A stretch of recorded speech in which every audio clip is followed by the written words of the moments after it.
Welcome to news alerts. Sandhya theatre కేసులో సినీ నటుడు అల్లు అర్జున్ విచారణ ముగిసింది. తన తండ్రి నిర్మాత అల్లు అరవింద్ తో కలిసి మంగళవారం ఉదయం 11:05 చిక్కడపల్లి పోలీస్ స్టేషన్ లో విచారణకు హాజరయ్యారు. వారితో పాటు అల్లు అర్జున్ మామ చంద్రశేఖర్ రెడ్డి, బండి వాసు ఉన్నారు. సంధ్యా థియేటర్ లో జరిగిన తొక్కిసలాట ఘటన తదనంతర పరిణామాలపై పోలీసులు అల్లు అర్జున్ ను మధ్యాహ్నం 2:47 వరకు ప్రశ్నించారు. విచారణ అనంతరం అల్లు అర్జున్ నేరుగా జూబ్లీహిల్స్ లోని తన నివాసానికి వెళ్లిపోయారు.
సికింద్రాబాద్ కిమ్స్ ఆసుపత్రిలో చికిత్స పొందుతున్న శ్రీతేజను సిపిఐ ఎమ్మెల్యే కూనంనేని సాంబశివరావు పరామర్శించారు. బాలుడి ఆరోగ్య పరిస్థితి గురించి వైద్యులను అడిగి తెలుసుకున్నారు. ఆరోగ్య పరిస్థితి విషమంగానే ఉన్నప్పటికీ క్రమంగా కోలుకున్నట్లు వైద్యులు చెప్పినట్లు ఆయన వెల్లడించారు. తొక్కిసలాట ఘటనను రాజకీయం చేయడం మానుకోవాలని హితవు పలికారు. బౌన్సర్లు లైసెన్స్ ఉన్న గూండాల మాదిరిగా వ్యవహరించడం వల్లే ఇలాంటి ఘటనలు జరుగుతున్నాయని మండిపడ్డారు.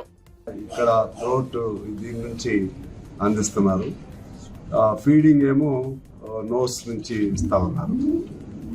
ఇంకా కూడా సెమీ కాన్షియస్ లో ఉన్నాడు బాబు, not at fully recover. Doctors బాగా ఎఫర్ట్స్ పెట్టారు.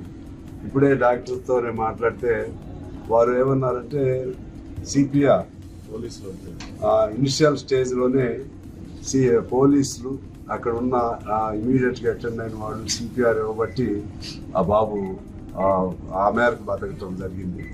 తర్వాత ఇక్కడ వీళ్ళ ఎఫర్ట్స్ రెండు కూడా తోడైంది.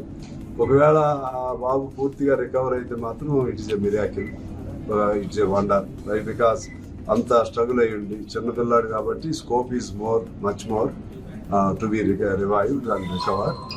ఆ విధంగా ఉంటుందని భావిస్తున్నాం. ఈ రెండోది, ఈ అంశానికి సంబంధించి ఇవాళ మేము అన్ని పార్టీలుగా యాక్చువల్లీ ఇనిషియల్లీ మేము దీని మీద కాన్సన్ట్రేట్ చేయకపోయిన ఇష్యూ ఆ టర్న్ తీసుకుంది. ఇవాళ ఈ ఇష్యూ అనేది సినిమా వర్సెస్ పాలిటిక్స్ లాగా, లేకపోతే సినిమా ఫీల్డ్ వర్సెస్ గవర్నమెంట్ లాగా, లేకపోతే cinema versus common people, cinema actors versus common people and ఇతర సమాజం. ఇది cinema must be part of society, సమాజంలో భాగస్వాములుగా ఉండాలి. కానీ ఇవాళ ఇది ఎక్కడెక్కడో ట్విస్టులు టర్నులు తీసుకుంటూ ఒక కూడా పనికిరాదు. ముఖ్యంగా ఈ బౌన్సర్ల వ్యవస్థ, ఈ బౌన్సర్లని పోలీసు ఎలా ఎంటర్టైన్ చేస్తున్నారో మాకు అర్థం కావట్లేదు. బౌన్సర్లు అనేది చాలా ది రాంగ్ కాన్సెప్ట్. వాళ్ళు ఒక లైసెన్స్డ్ గూండాస్ లాగా, licensed goondas to the private persons. Immediately నేను ముఖ్యమంత్రి గారికి విజ్ఞప్తి చేస్తున్నా, అది ఆ సిస్టమ్, ఆ వ్యవస్థని, బౌన్సర్ వ్యవస్థని తక్షణం రద్దు చేయాలి. రెండోది, మన సెన్సార్ బోర్డుకి సంబంధించి ఆ సెన్సార్ బోర్డు చిత్ర విచిత్రాలు చేస్తారు.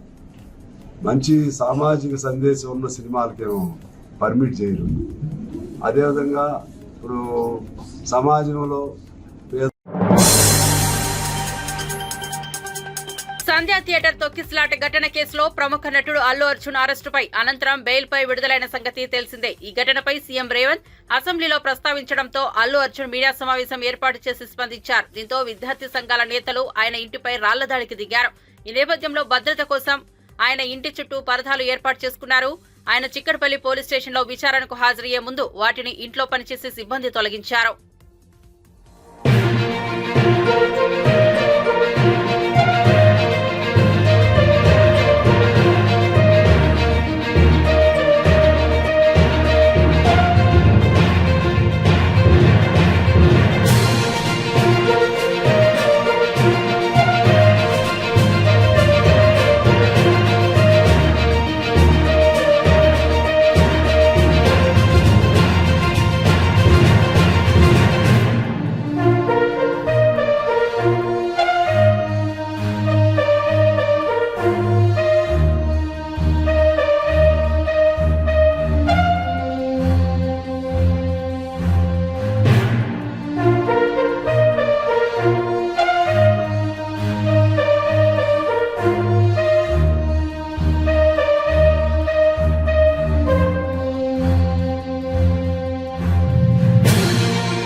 తిరుమల అన్నమయ్య భవన్ లో 6 గంటల పాటు సుదీర్ఘంగా సాగిన టీటీడీ పాలక మండలి సమావేశం ముగిసింది. పాలక మండలి నిర్ణయాలను టీటీడీ చైర్మన్ బీఆర్ నాయుడు మీడియాకు వివరించారు.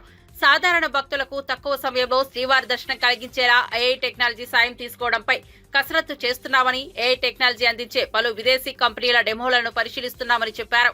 ఇవాళ కూడా 2 కంపెనీల ప్రెజెంటేషన్లను పరిశీలించామని, మిగతా కంపెనీల కాన్సెప్టులను కూడా పరిశీలించి మరో 2-3 నెలల్లో సౌలభమైన విధానాన్ని అమలు చేస్తామని బీఆర్ నాయుడు వివరించారు.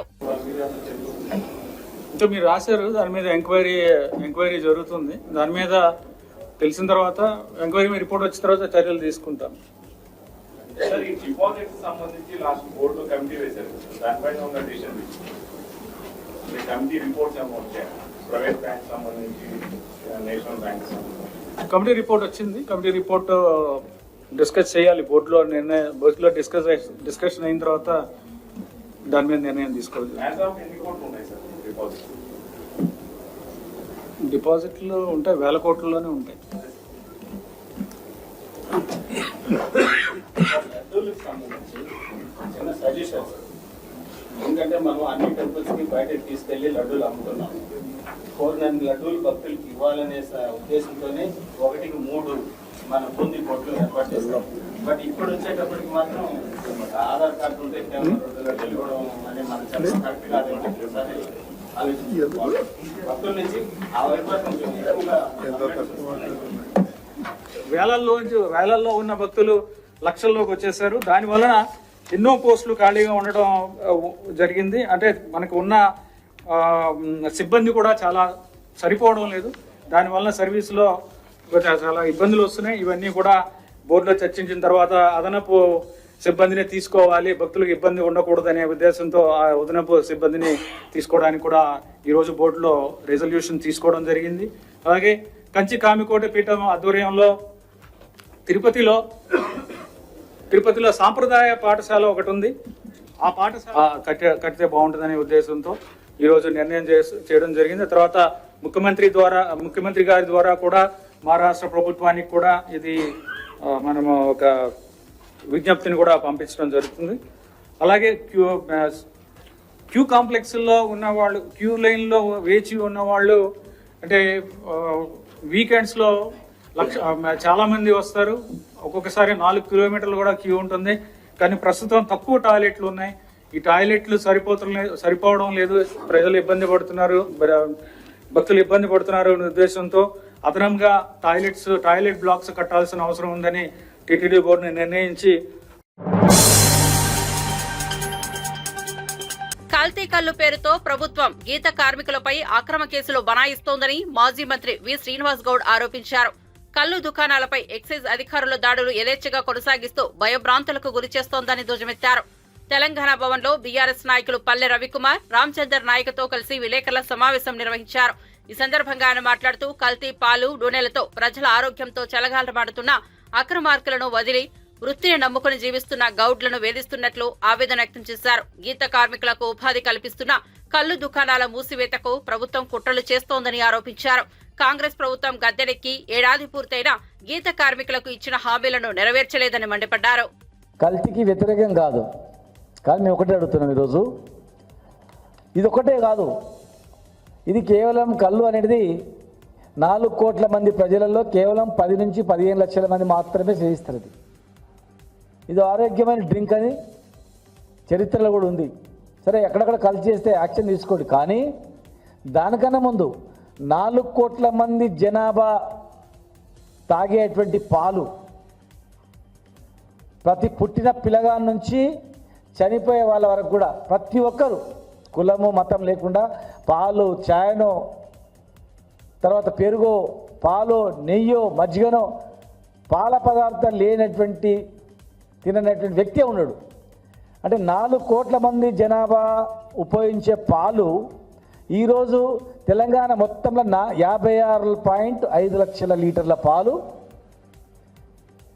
56.5 లక్షల లీటర్ల పాలు ప్రతిరోజు తెలంగాణలో అవసరం. మరి పాల ఉత్పత్తి విజయ డైరీ నుంచి కేవలం 3 లక్షల లోపు మాత్రమే. Karimnagar dairy, Maskati dairy, mother dairy 50 లక్షల లీటర్లు, హెరిటేజ్ 50,000, ఆరోగ్య, ఇవన్నీ లెక్క పెట్టుకుంటే కూడా మొత్తం పాల ఉత్పత్తి అనేది తెలంగాణలో 10 లక్షలకు మించి పాల ఉత్పత్తి జరుగుతలేదు. 10 లక్షలకు మించి పాల ఉత్పత్తి జరగనప్పుడు ప్రతిరోజు 56.5 లక్షల లీటర్ల పాలు ఎక్కడి నుంచి వస్తున్నాయి? ఒకవేళ ఆంధ్ర నుంచి వస్తున్నాయి అనుకుందాం. ఆంధ్రలో కూడా మనుషులు ఉన్నారు, పాలు అవసరం కదా, అక్కడ ఉత్పత్తి లేదు కదా. కర్ణాటక నుంచి వస్తుంది అనుకుందాం, కర్ణాటకలో కూడా అన్ని గేదెలు లేవు కదా. ఈరోజు 56 లక్షల లీటర్ల పాలు కావాలంటే దాదాపు 56 లక్షల గేదెలు ఉండాలా, 56 లక్షల గేదెలు ఉండాలి. అంటే 10 లక్షల గేదెలు పాలిచ్చేటుంటే 4 గేదెలు ఉంటే ఒకటి పాలిస్తుంది. అట్లా 50-60 లక్షల లీటర్ల 50-60 లక్షల గేదెలు ఉండాలి పాలిచ్చే. కాంగ్రెస్ ఎంపీ చామల కిరణ్ కుమార్ రెడ్డి మరోసారి నటుడు అల్లు అర్జున్ మీద ఫైర్ అయ్యారు. గాంధీ భవన్ లో మీడియా సమావేశంలో ఆయన మాట్లాడుతూ అల్లు అర్జున్ స్క్రిప్ట్ రాసుకొచ్చి ప్రెస్ మీట్ లో చదివారని, అలా కాకుండా అసలు నిజాన్ని మీడియా ముందు మనస్ఫూర్తిగా బయటపెట్టి ఉంటే నిజంగా హీరో అయి ఉండేవాడని అన్నారు. సంధ్యా థియేటర్ వద్ద జరిగిన తొక్కిసలాట జరిగిన విషయం తనకు తర్వాతి రోజు తెలిసిందనడం అబద్ధం కాదా అని ఎంపీ ప్రశ్నించారు. అల్లు అర్జున్ మీద కేసు ఎందుకు పెట్టాల్సి వచ్చిందో అసెంబ్లీలో సీఎం రేవంత్ రెడ్డి మీడియా సమావేశంలో పోలీసులు క్లియర్ గా చెప్పారని పేర్కొన్నారు. ప్రభుత్వం ఏదైతే అసెంబ్లీలో ముఖ్యమంత్రి గారు మాట్లాడిన లైన్లనే ఆయన కూడా ఇండస్ట్రీకి చెప్పాల్సిందే. ఇదంతా అయిపోయింది, కాంట్రడిక్షన్, ఆయన వల్ల తప్పు జరిగింది, నాకు సినిమా థియేటర్ పోయినా, సినిమా థియేటర్ బయట ఒక మహిళ చనిపోయిందని, మహిళ కొడుకు సీరియస్ గుండి హాస్పిటల్ పోయిందన్న విషయమే నాకు తెలియదు, నెక్స్ట్ డే మార్నింగ్ దాకా తెలియదు. పోనీ థియేటర్లో పోలీసులు వచ్చి నాకేం చెప్పలేదు అన్న దాన్ని ఆల్రెడీ క్లియర్గా మనకు విజువల్ చూపించారు. పోలీసులు పైకి పోయారు, ఇన్ఫర్మేషన్ ఇచ్చిర్రు, బయటికి తీసుకొచ్చిర్రు. ఆఖరికి ఏసీపీ గారు చెప్పిర్రు నేను పోయి ఆయనతోటి మాట్లాడతా అని చెప్తే మాట్లాడిచ్చే ప్రయత్నం కూడా చేయలేదు వాళ్ళ పిఏలు, వాస్తవ పరిస్థితి చెప్దామంటే. సో ఇవన్నీ ఏంటంటే ఒక సైడు సినిమా యాక్టర్కి ఆయనకంటూ అవగాహన ఉండకపోవచ్చు, ఆయన ఇండస్ట్రీకి సంబంధించిన ఆయనకు పెద్ద సినిమా బ్లాక్ బస్టర్ మూవీ, ఆ మూవీ టెన్షన్లో ఉండి ఆయన ఏం చేస్తున్నాడు. దానికి తోడు ప్రతిపక్షాలు, ముఖ్యంగా ఒక మహిళ ప్రాణాలు కోల్పోయి ఉంటే, కుటుంబ సభ్యులు వాళ్ళ కొడుకు అంత సీరియస్గా హాస్పిటల్లో ఉండుంటే ప్రతిపక్షాలకు దీన్ని అంటే ఇనీషియల్గా అరెస్ట్ అయిపోయిండు, అరెస్ట్ నుంచి బెయిల్ మీద వచ్చిండు, చాలా సానుకూలంగా స్పందించిండు, అక్కడికి మ్యాటర్ అయిపోయింది. తర్వాత కోర్టు చూసుకుంటే తర్వాత అసెంబ్లీలో రేవంత్ రెడ్డి గారు ఓవరాల్గా చర్చ చేసినప్పుడు, ఓవరాల్గా చెప్పినప్పుడు నేను హ్యూమిలియేట్ అయినా నన్ను హ్యూమిలియేట్ చేస్తురని చెప్పడం తప్పు. నెంబర్ 1. నెంబర్ 2, ఆయన స్క్రిప్ట్ రాయకుండా జనరల్గా వచ్చి ఒక 5 మినిట్స్లో ఇండస్ట్రీ తరపు నుంచి ఫ్యూచర్లో ఇటువంటి జరగకుండా చూసుకోవాల్సిన అవసరం ఉందని చెప్పుంటే ఇంకా గొప్ప రియల్ స్టార్ అయ్యేటోడు. రియల్ స్టార్ నుంచి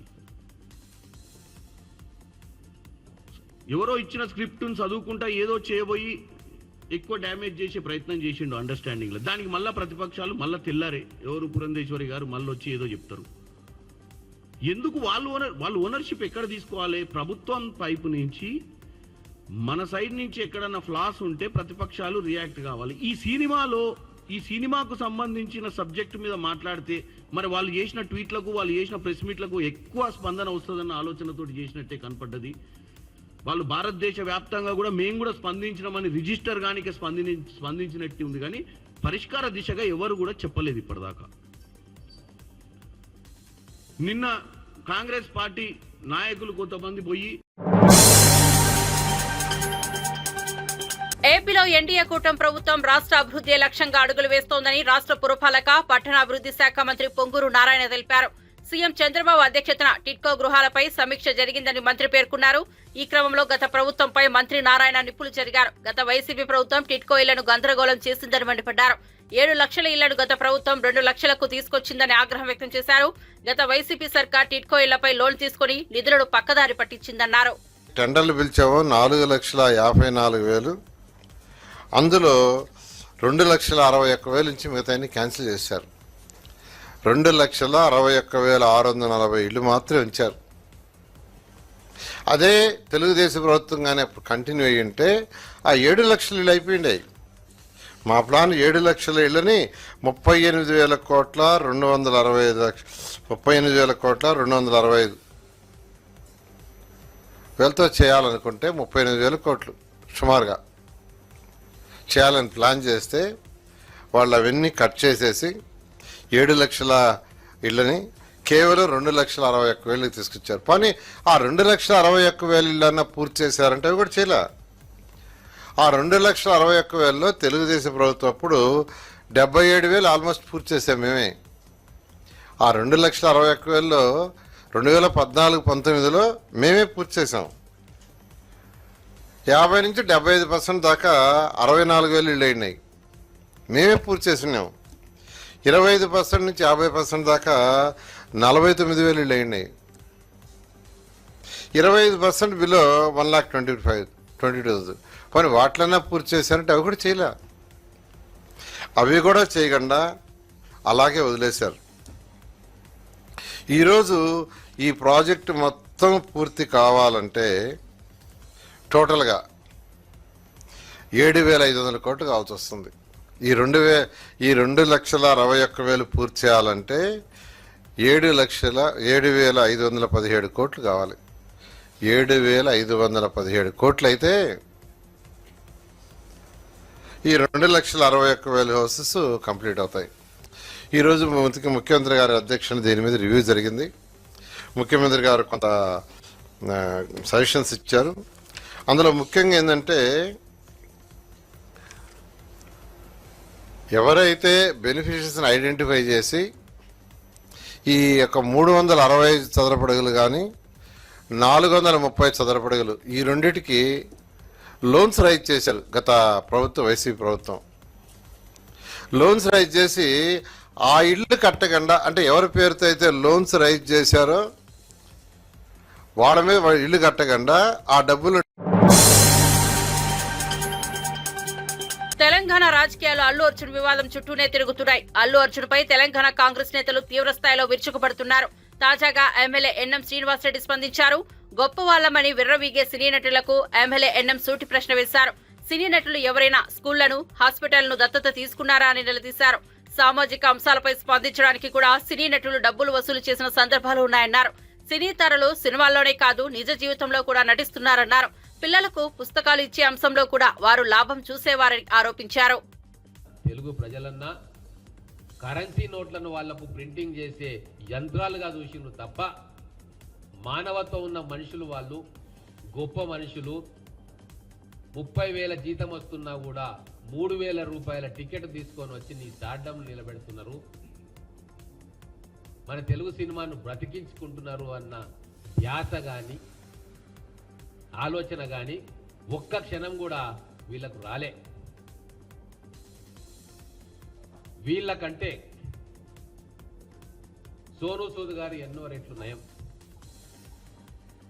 ఎక్కడో ఆదిలాబాద్ జిల్లాలో ఒక అమ్మకు కష్టం వస్తే ఆ కష్టాన్ని తీర్చనీకి సోను సూద్ గారికి మహారాష్ట్రలో బాంబేలో ఉండే నాయకుడికి ఫోన్ పోతుంది తప్ప మా అల్లు అర్జున్ వస్తాడో, మా రామ్ చరణ్ వస్తాడో, ఇంకో చరణ్ వస్తాడో, ఇంకో బాబు వస్తాడో, పెద్ద బాబు వస్తాడో, చిన్న బాబు వస్తాడో అని చెప్పి ఎవరికి కూడా నమ్మకాలు లేవు.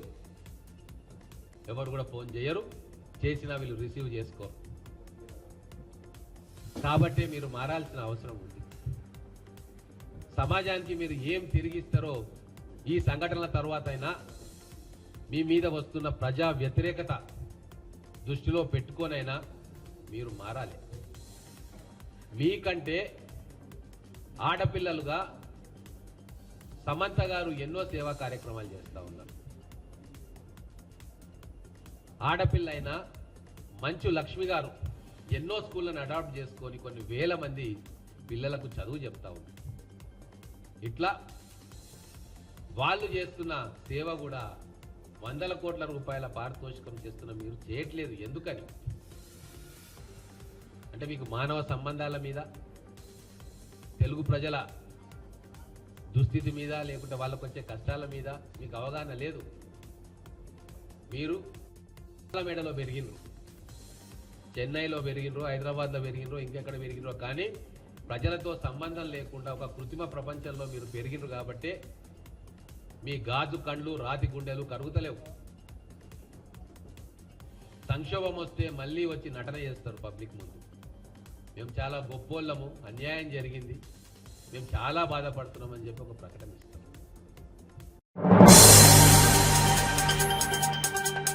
రేవంత్ పాలనలో ఒరుడే తప్ప ఏ వర్గానికి ఓదార్పు లేదని, అడిగిన వాళ్ళను అదరగొట్టుడు, ప్రశ్నిస్తే పగబట్టుడు, అబద్దాలతో పబ్బం గడుపుడే రేవంత్ రెడ్డి తీరు అని మాజీ మంత్రి సిద్దిపేట ఎమ్మెల్యే హరీష్ రావు మండిపడ్డారు. చాయ్ తాగినంత సేపట్లో సమగ్ర శిక్ష ఉద్యోగుల సమస్యలు పరిష్కరిస్తానని నాడు రేవంత్ రెడ్డి చెప్పిండని, ఏడాది గడిచినా ఆయనకు చాయ్ తాగే సమయం దొరకడం లేదని ఎద్దేవా చేశారు. మెదక్ హనుమకొండలో సమగ్ర శిక్ష ఉద్యోగుల శిక్షకు ఆయన సంఘీభావం తెలిపారు. ఫ్లోర్స్ తోని ఇంత గొప్ప టవరు వరంగల్ నగరానికే ఒక ఐకానిక్ గా ముఖ్యమంత్రి గారు కేసీఆర్ గారు రూపకల్పన చేశారు. G+23 ఫ్లోర్స్ ఆ రోజు మేము అనుకున్నది ఏంటంటే అప్ టు 60 మీటర్స్ అంటే 14 ఫ్లోర్లు, 14 ఫ్లోర్ వరకు హాస్పిటల్ ఉంటుంది. 14 నుంచి 24 వరకు మిగతా 10 ఫ్లోర్లలో పీజీ స్టూడెంట్స్ అకామిడేషను, డాక్టర్ల అకామిడేషను, స్టాఫ్ నర్సుల అకామిడేషను, బ్లడ్ బ్యాంకు, ల్యాబ్స్, ప్రొఫెసర్లకు, సూపరింటెండెంట్లకు వాళ్ళ ఆఫీసు, ఇవన్నీ కూడా మిగతా 10 ఫ్లోర్లలో ఏర్పాటు చేశారు.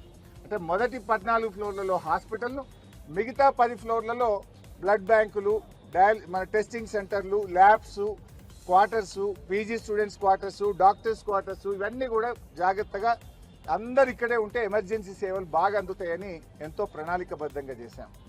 అయితే ఈ ప్రభుత్వం వచ్చినాక ఏదో ఒకటి, ఎందుకంటే వాళ్ళు బురద జల్లడమే లక్ష్యం తప్ప ఒక మంచి పనిని ముందుకు తీసుకుపోయే సోయి ఈ కాంగ్రెస్ ప్రభుత్వానికి లేకపోయింది. వాళ్ళు ఏమంటారు, 24 అంతస్తుల హాస్పిటల్ ఉంటుందా అని కొత్త కథ పెట్టారు. వాస్తవానికి మనం ప్లాన్ చేసింది G+13 వరకే హాస్పిటల్, పైనంతా కూడా ల్యాబ్స్, లైబ్రరీలు, స్టూడెంట్స్ హాస్టల్స్ అన్నీ కూడా అందులో ఏర్పాటు చేశాం. మరి జైపూర్లో మొన్నటిదాకా కాంగ్రెస్ గవర్నమెంటే ఉండే, అశోక్ గెహ్లాట్ అని కాంగ్రెస్ ముఖ్యమంత్రి ఉండే. జైపూర్లో 110 మీటర్ల ఎత్తున 24 అంతస్తులతో జైపూర్లో ఇదే కాంగ్రెస్ గవర్నమెంట్ అక్కడ హాస్పిటల్ కడతా ఉంది. ఇప్పుడు అక్కడ కూడా గవర్నమెంట్ మారింది, కానీ అక్కడ వచ్చిన BJP government as it is ఆసుపత్రిని పూర్తి చేస్తూ ఉంది. మన హాస్పిటల్ హైట్ ఏమో 91 మీటర్లు, ఇది 91 మీటర్స్. కానీ జైపూర్లో అశోక్ గెహ్లాట్ కాంగ్రెస్ ముఖ్యమంత్రి కట్టింది 110 మీటర్లతోని.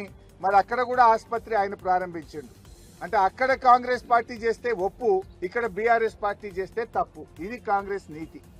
మీరు అనవసరంగా బేషిజాలకు పోయో ఎంతసేపు గత ప్రభుత్వం చేసిన దాన్ని ఆపాలనో, కోడిగుడ్డు మీద ఈకలు బీకినట్టు ఈకలు బీకాలనే ప్రయత్నం చేయడం మానండి. ప్రజలకు వైద్యం అందాలి, పేదలకు మేలు జరగాలి. 2000 పడకల సూపర్ స్పెషాలిటీ ఆసుపత్రి వరంగల్లో వస్తే ఎంతో మంది పేద ప్రజలకు ఉచితంగా గుండె శస్త్రచికిత్సలు, కిడ్నీ శస్త్రచికిత్సలు. సంధ్యా థియేటర్ వద్ద జరిగిన తొక్కిసలాటలో ప్రాణాలు కోల్పోయిన రేవతి కుటుంబానికి అండగా ఉంటామని Telangana film development corporation chairman నిర్మాత దిల్ రాజు ప్రకటించారు. ఈ ఘటనలో తీవ్రంగా గాయపడి కిమ్స్ ఆసుపత్రిలో చికిత్స పొందుతున్న శ్రీతేజ్ ను నిర్మాత దిల్ రాజు పరామర్శించారు. అనంతరం మీడియాతో మాట్లాడారు.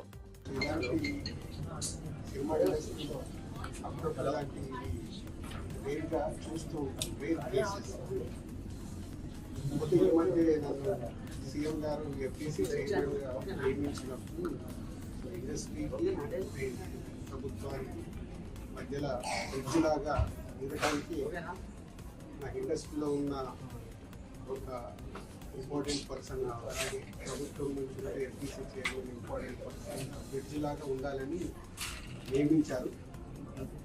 పోతే నేను ఎమర్జెన్సీగా యుఎస్లో ఈవెంట్ ఉండడం వల్ల యుఎస్ వెళ్ళడం, నేను నైట్ ఇక్కడ వచ్చాను. ఈ లోపల చాలా చూస్తున్నాం డిఫరెంట్ యాంగిల్లో, ఇటు ఇండస్ట్రీలో కానీ ఇటు ప్రభుత్వం దగ్గర నుంచి తీసుకుంటున్న వాళ్ళ డెసిషన్స్ ఏవైతే అఫీషియల్ పోలీస్ డిపార్ట్మెంట్ కానీ. సో ఈరోజు వచ్చిన తర్వాత సీఎం గారిని కలవడం జరిగింది. సీఎం గారు కలిసిన తర్వాత సో ఇక్కడికి వచ్చాను. భాస్కర్కి మెయిన్గా ఇటు ఇండస్ట్రీ నుంచి అటు ప్రభుత్వం నుంచి అన్ని రకాల నా ద్వారా నిలబడి వాళ్ళని అన్ని రకాలుగా జాగ్రత్తలు చూసుకునే బాధ్యత తీసుకుంటున్నాం. అలాగే భాస్కర్ని అడిగాను, ఇప్పుడే working in private job. So భాస్కర్కి ఇంట్రెస్ట్ ఉంటే ఇండస్ట్రీలో తీసుకొచ్చి పర్మనెంట్గా కూడా ఒక జాబ్ ప్రొవైడ్ చేసేలాగా నాకు ఆలోచన వచ్చి నేను సీఎం గారికి చెప్పడం బాగుందన్నాను. సో అది ముందు శ్రీతేజ్ రికవర్ అయిన తర్వాత ఈ ఫ్యామిలీకి కావాల్సినవి, నెక్స్ట్ అయిన డాక్టర్ కూడా ఉంది, 7 years పాప, వాళ్ళకి కావాల్సినవి చూసుకునే బాధ్యతని తీసుకుంటున్నాను. అలాగే ఇండస్ట్రీ, గవర్నమెంట్, ఈరోజు అందరూ గవర్నమెంట్ ఏదో ఇండస్ట్రీని దూరం చేస్తుంది ఇలాంటి రకరకాల న్యూస్లు చూస్తున్నారు. సీఎం గారు ఒకటే చెప్పారు, ఇండస్ట్రీకి కావాల్సినవన్నీ ఎఫ్టీసీ ద్వారా ఏమున్నా ఇండస్ట్రీ కోసం గవర్నమెంట్ అన్ని రకాలుగా నిలబడుతుంది నుంచి మాట్లాడుతున్నాను. సో సీఎం గారు అపాయింట్మెంట్ రేపు కానీ ఎల్లుండి కానీ ఇస్తానన్నాను. ఇండస్ట్రీ నుంచి అందరూ కలిసి సీఎం గారిని కలిసి అన్ని రకాలుగా రెండింటి మధ్యలో ఇండస్ట్రీకి అటు గవర్నమెంట్కి మధ్యలో ఉంటాను. మంచిగా ఎలాంటి సమస్యలు తలెత్తకుండా చూసుకునే రెస్పాన్సిబిలిటీని సీఎం గారు నాకు ఇచ్చారు. అటు చూస్తూ భాస్కర్ ఫ్యామిలీని కూడా చూసుకునే బాధ్యతను తీసుకుంటున్నాను. సో భగవంతుడు దయ వల్ల శ్రీతేజ్ త్వరగా రికవరీ మామూలు మనిషి అవుతాడని ఆశిస్తూ. ఎట్లా ఉన్నారు శ్రీతేజ్ ఆరోగ్యం?